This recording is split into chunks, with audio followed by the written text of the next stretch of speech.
Наше предприятие уже занимается зерноводческим хозяйством 85 лет. Мы являемся самым крупнейшим зерноводческим хозяйством нашей республики. У нас имеется 4,5 тысячи гектаров пахотных земель именно под зерновые.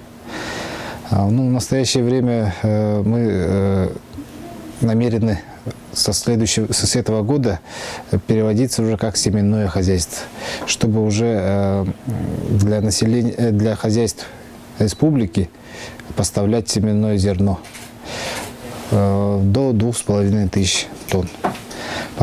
И покрывать потребность по семенному зерну половину потребностей республиканских хозяйств. За последние годы урожайность хозяйства в связи с засушливыми годами была намного меньше, чем в определенные годы, которые работало хозяйство. Но за последний год мы уже взяли объем 1700 тонн зерновых. И в этом году мы планируем объем увеличить еще на 20%. Всем известно, что у нас северное зерноводство. И именно только благодаря субсидиям мы можем конкурировать в нашей республике по выращиванию зерновых. У нас имеется 7 программ субсидирования по линии Минсельхоза, которые позволяют работать хозяйству рентабельно.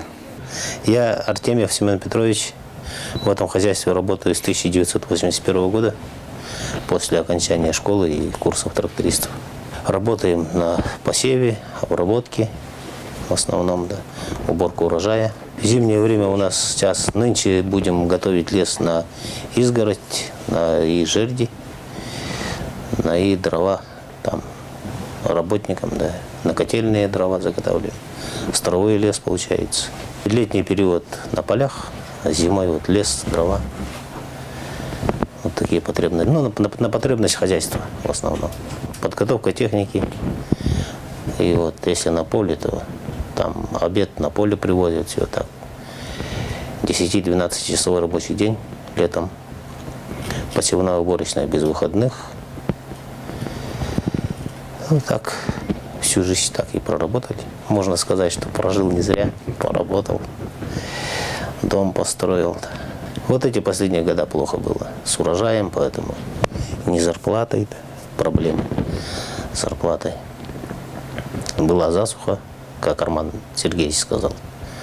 Потом 3 года заливало, урожайность упала и нерентабельные стали. До банкротства дошли почти.